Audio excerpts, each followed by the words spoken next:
Halo semuanya, kembali lagi di Mangan-Mangan. Hari ini, apa yang akan gue makan adalah makanan paling enak di dunia adalah mie goreng.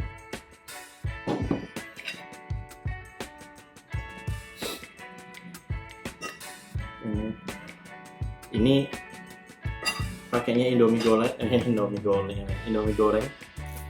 Pakainya Indomie goreng pakai telur. Karena males cari makanan, akhirnya bikinlah mie goreng.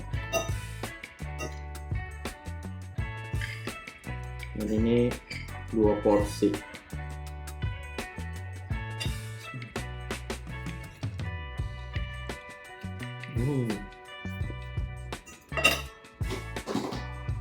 Gimana hari kalian?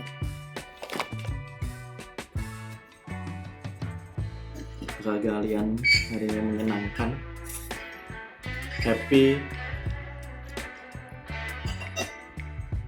Di siang sempat hujan ya, tapi nggak tahu ya kalau di Jakarta Selatan sih sempat hujan. Tadi pagi gue bangun, mata gue bengkak sini. Enak banget.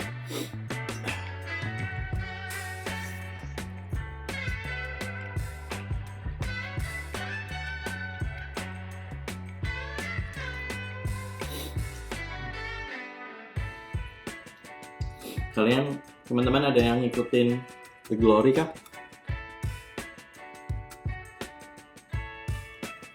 Yang di Netflix dimainkan oleh Song Hye Kyo.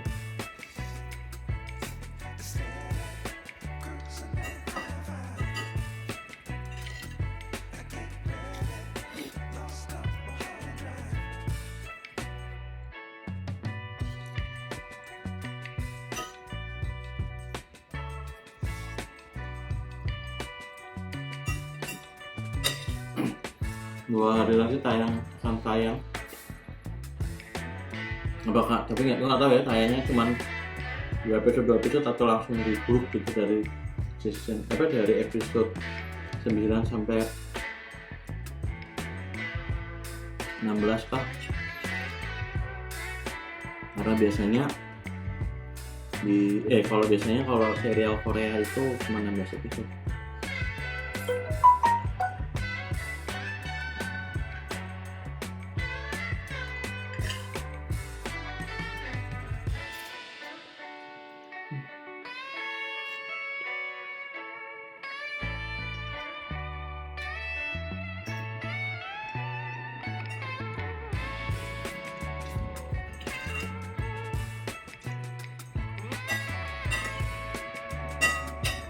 Mie goreng kesukaan teman-teman, kamu apa? Mie sedap kah? Sari mie kah?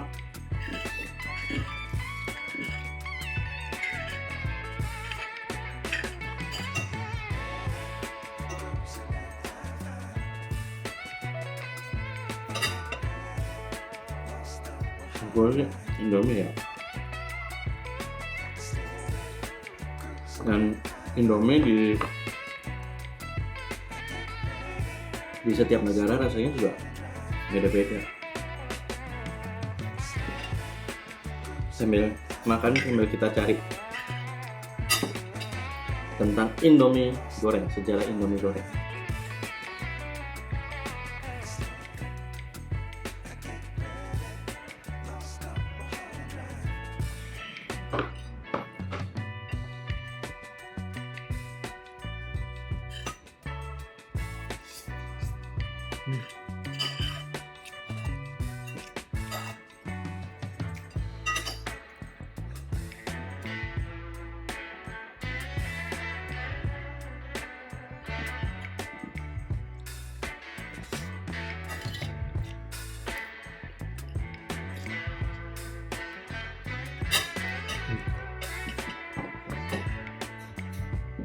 Dari Wikipedia,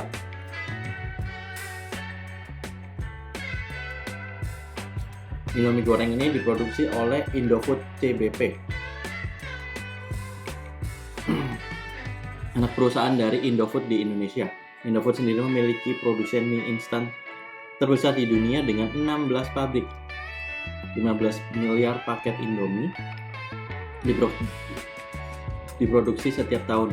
Indomie yang juga diekspor ke lebih 60 negara. Pasar ekspor utama Indofood termasuk Timor Leste, Australia, Papua Nugini, Arab Saudi, Taiwan, dan negara-negara Eropa, Afrika, dan Timur Tengah, dan Asia. Di luar pabrik utamanya di Indonesia, Indomie telah diproduksi di Nigeria sejak tahun 1995, di mana produk tersebut merupakan merek yang populer. Indofood memiliki pabrik pembuatan mie instan terbesar di Afrika. Kalau nggak salah, Indomie juga bikin pabrik di Afrika, di Ukraina.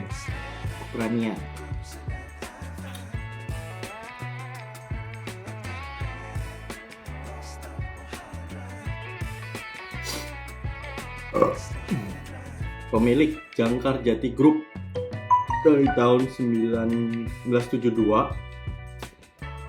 sampai tahun 92, terus habis itu Salim Group dari tahun 84 sampai sekarang. Pemilik sebelumnya Sanmaro Food Manufacturing tahun 72 sampai 94. Indofood sukses makmur 94 sampai 2009.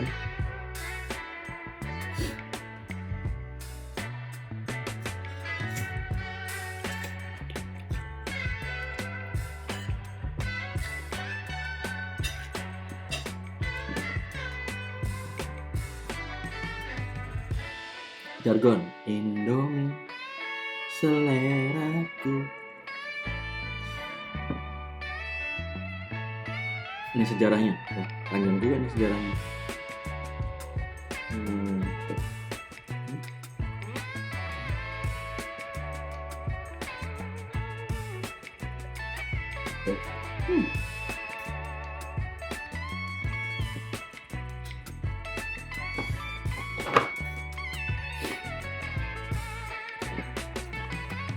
Kalau sampai besar di Afrika,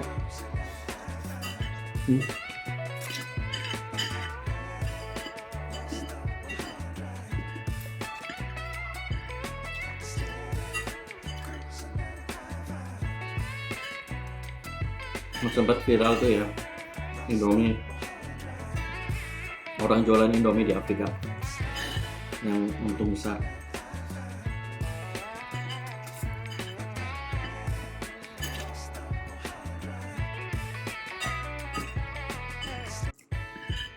Cuma rasanya gimana? Nggak tahu. Karena pernah gue rasain Indomie di Indonesia sama di negara lain tuh rasanya beda. Kalau di Eropa atau gue di Prancis itu sekitar 50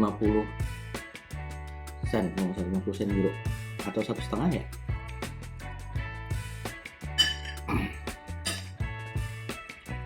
Itu 1 euro ya.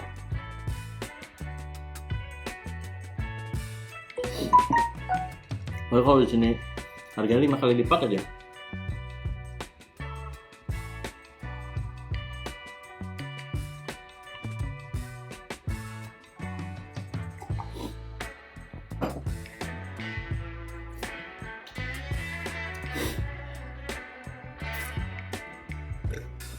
Sudah habis, tidak perlu waktu lama sebetulnya.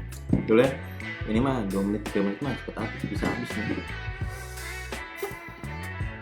Gue bacain sejarahnya ya, biar enak nih.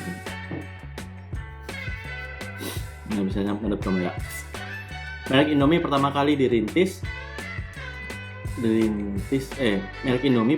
dirintis oleh Jadi Jaja lewat PT Jangkar Jati bersama Wahyu Juandi, Ulong Senjaya, dan Pandi Kusuma. Wow. Jadi ini 1 PT tapi ada orangnya namanya beda-beda. Ada satu nama PT, terus habis itu nama orang. Selanjutnya, Jangkar Jati akan berubah nama menjadi PT Wicaksana Overseas International, salah satu distributor produk-produk consumer goods terbesar di Indonesia. Pada April 1970, sebagai anak usaha dari Jangkar Jati, Jajadi mendirikan PT Sanmaru Food Manufacturing dan memperkenalkan ke publik merek baru Indomie, gabungan dari kata Indonesia dan mie. Pada tahun 1972, Indomie merupakan produk mie instan kedua yang muncul di Indonesia setelah Supermie. Kalau ingat Supermie itu yang kalau nggak salah Supermie itu ya, itu kan mie-nya ya. Sekarang tinggal Sarimi atau Sarimi itu dari Supermie, yang dirintis oleh Syarif Adil Sagala dan Eka Wijaja Muiz. Instan kedua di Indonesia setelah Supermie yang udah. Oke. Kalau nggak salah Eka Wijaja ini yang yang punya Indofood.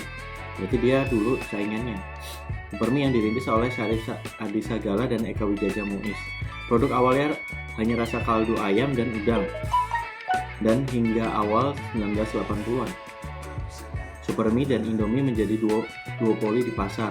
Selain merasakan produknya dalam negeri, pada tahun 82 sampai 83 Sanmaru juga melakukan ekspor ke negara tetangga seperti Brunei, Malaysia, dan Singapura, ke Eropa, Australia, dan Amerika Serikat. Pabriknya ada di Ancol, Jakarta Utara. Pada tahun 82 barulah kerajaan bisnis Salim Group memasuki bisnis mie instan dengan memperkenalkan merek lainnya bernama Sarimi.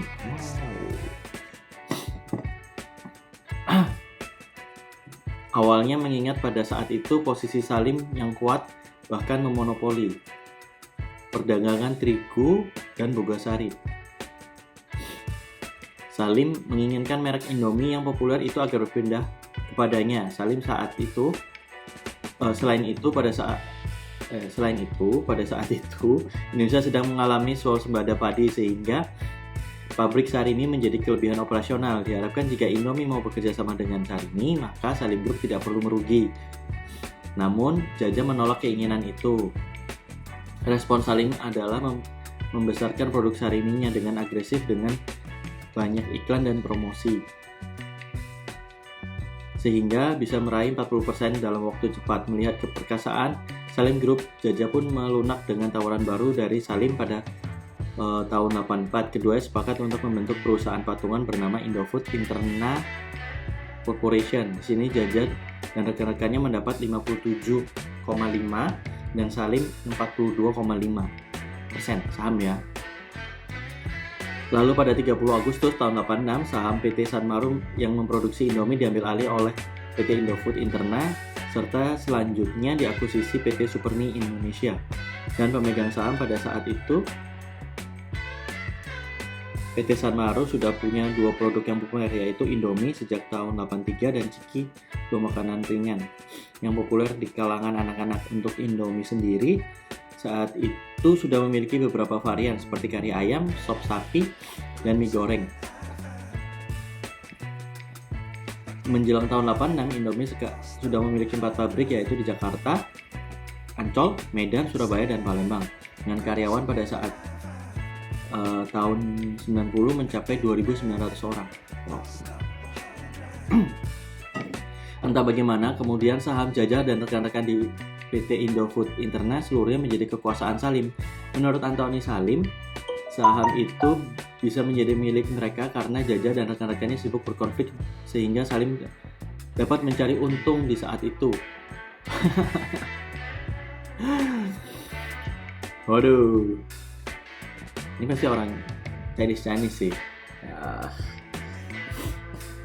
Memang pada saat itu salah satu partner Jaja di PT Wicaksana, Randi Kusuma, justru memilih menjadi partner Salim. Namun ada juga rumor bahwa Salim memaksa Jaja untuk menyerahkan sahamnya, misalnya dengan menghentikan suplai terigu ke pabrik Sanmaru. Selain itu pada 93 Salim memutuskan tidak lagi memakai perusahaan Jaja PT Wicaksana sebagai distributor, melainkan kini memakai anak perusahaannya bernama Indomarko Adiprima. Walaupun demikian, pihak Salim membantah rumor bahwa Jaja dan Salim memiliki hubungan yang tidak baik dan rumor-rumor negatif. Pasca tahun 92, Jaja sudah tidak lagi memiliki saham di pabrik Indomie setelah melepas saham miliknya yang tersisa ke Salim. Pada tahun 94, Indofood Interna dan PT Sanmoro digabung dalam perusahaan baru PT Indofood Sukses Makmur. Kemudian sejak tahun 2009 produksi dialihkan ke anak usahanya PT Indofood CBP ya, Sukses Makmur. Di bawah kekuasaan Indofood inilah Indomie makin meluas dan memproduksi banyak sekali varian dan varian biasanya. Varian daerah, varian khusus seperti mie keriting, mie siram, dan lain-lainnya. Indomie pun menjadi nomor 1 di Indonesia. Kemudian di Salim pula Indomie berhasil berkembang menjadi merek internasional seperti di Nigeria, Arab Saudi. Di Nigeria, Indomie mulai diperkenalkan pada tahun 1998 dan mulai diproduksi tahun 1995 melalui Dufil Prima Foods.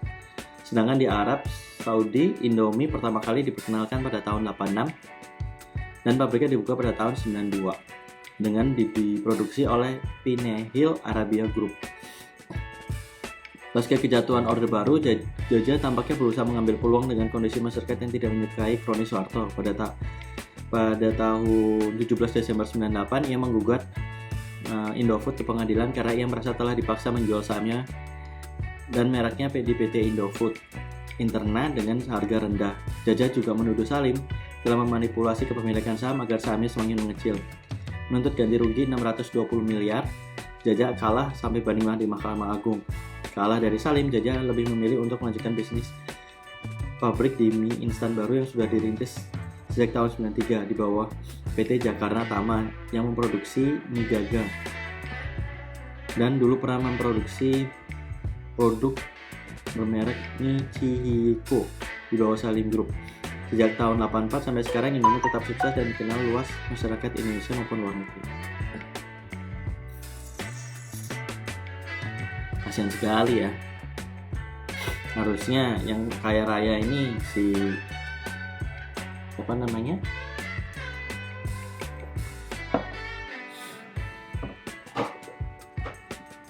Jaja, tapi hal seperti ini kalau pernah nonton filmnya The Founder kalau nggak salah ya, filmnya tentang McDonald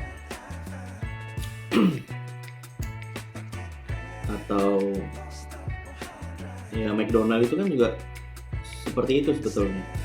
Aslinya punya 2 orang yang bikin burger, terus habis gitu ada orang luar melihat ini potensinya, terus dibuat cara franchise-nya gimana supaya satu supaya nggak berubah rasanya, diambil resepnya, terus akhirnya diambil alih gitu, di hak ciptanya diambil. Makanya penting banget kalau misalnya kita, nah ini istilahnya pemain besar, si Salim Group kan emang terkenal kaya ya, punya modal besar, pemain besar gitulah. Harusnya Pak Jaja menurut gua harusnya bikin pabrik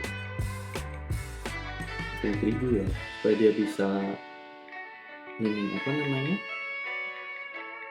menyanyi The Founder.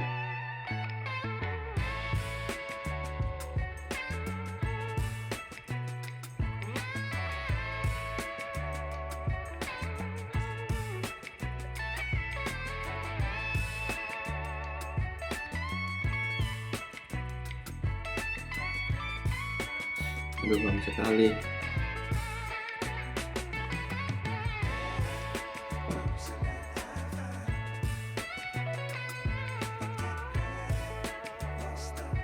Ya, film kalau mau nonton ini ya ceritanya ini tentang bisnis lah.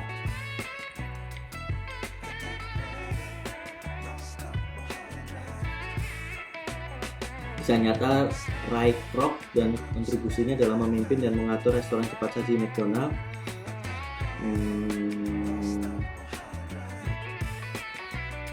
Film ini menceritakan tentang bagaimana salesman dari Illinois bernama Ray Kroc bertemu Dick dan McDonald dan mengatur sebuah restoran hamburger di California.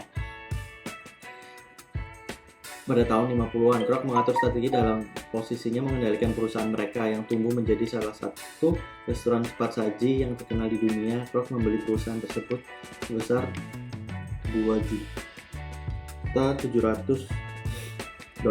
tahun 61.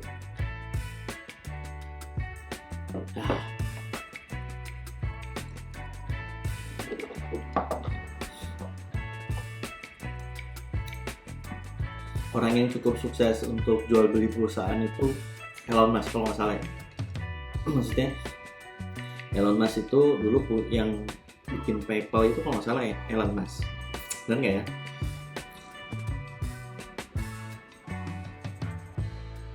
Kita coba cari PayPal.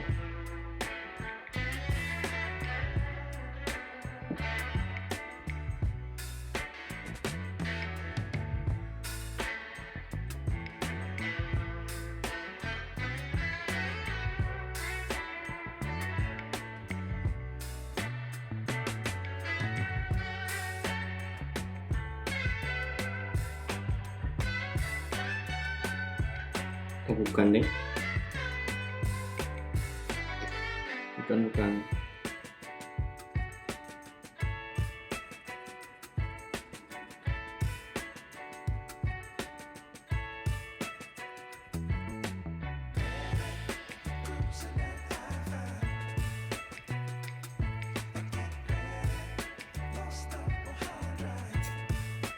Elon Musk bikin apa ya?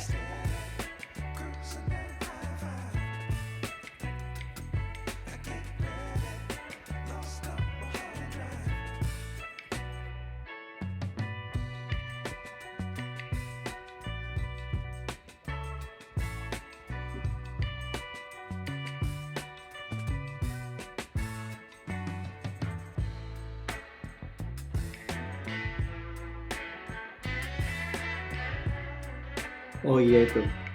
Minggu tengah untuk melanjutkan dengan Zip 2, Mas juga mendirikan Zip 2. Mas juga berperan dalam berdirinya PayPal. Betul kan? Mas memiliki 3 kewarganegaraan yaitu Afrika Selatan dan Amerika Serikat.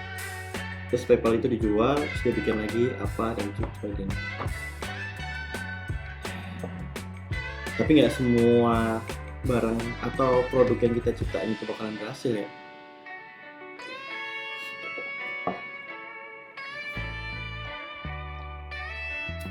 Apa yang membedakan orang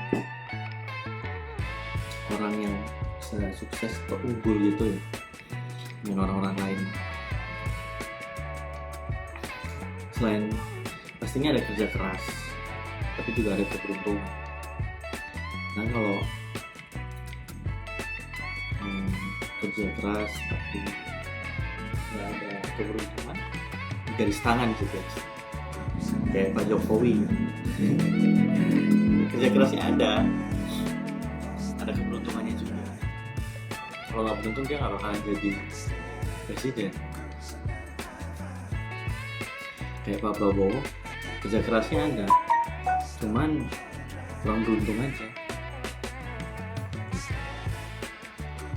Kalau dilihat dari popularitasnya, dia lebih namanya udah lebih dikenal lebih dulu dibanding Pak SBY. Tapi yang jadi presiden Pak SBY. Jadi satu dari sekian itu pasti ada keberuntungan dan kerja keras. Begitu. Oke lah, waktunya udah terlalu lama, makanan udah habis. Sampai ketemu di makan-makan berikutnya. Kalau suka sama video ini bisa kalian share buat teman makan kalian sambil nonton YouTube.